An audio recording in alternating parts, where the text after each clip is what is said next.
అందరినీ మెప్పించి ఒప్పించి దేశ రాజకీయ వ్యవస్థను, రాష్ట్రంలో ఉండే రాజకీయ వ్యవస్థను కులాలకు మతాలకు అతీతంగా అందరినీ కూడా కలిపిన ఒక సందర్భం దీక్షా దివస్.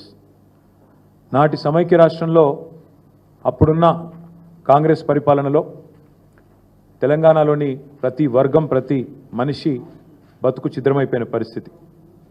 మళ్ళీ ఈరోజు ఆ పరిస్థితులు తిరిగి కనబడతా ఉన్నాయి.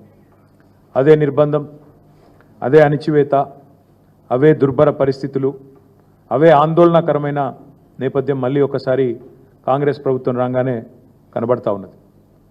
నాడు ఢిల్లీ మెడలు వంచి తెలంగాణ సాధించిన కేసీఆర్ గారి స్ఫూర్తితో నేడు మళ్ళీ ఒక్కసారి 2 ఢిల్లీ పార్టీల మెడలు కూడా వంచక తప్పని పరిస్థితి తెలంగాణలోని ప్రతి పౌరుడికి కూడా ఉన్నది.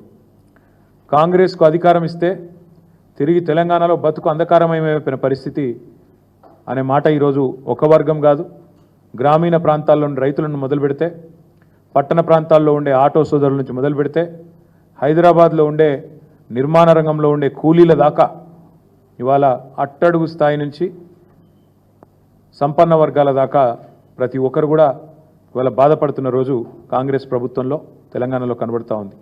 అందుకే ఈ దీక్షా దివస్ నుండి స్ఫూర్తి పొంది 15 ఏళ్ల కిందట కేసీఆర్ గారు ఎట్లయితే ఆనాడు తన సంకల్ప బలంతో అందరినీ కూడా ఒప్పించి మెప్పించి అందరినీ కలిపి ఏ రకంగానైతే ముందుకు పోయినామో అదే పద్ధతిలో కాంగ్రెస్ కబంధ హస్తాల నుండి 4 కోట్ల తెలంగాణ ప్రజలను కాపాడుకోవడానికి మరో సంకల్ప దీక్ష కూడా చేపట్టాల్సిన తరుణం ఆసన్నమైంది.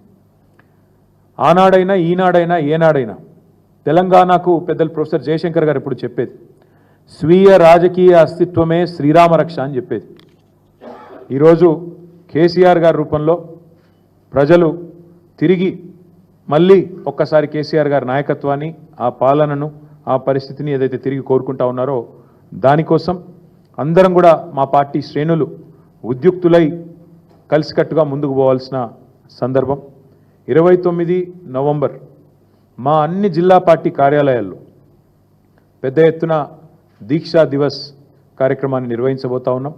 33 జిల్లా కేంద్రాలు అంతటా కూడా ఈ కార్యక్రమాన్ని ఘనంగా నిర్వహించాలని చెప్పి నిన్న కొంతమంది సీనియర్ నాయకులందరం కూడా సమావేశమైనాం.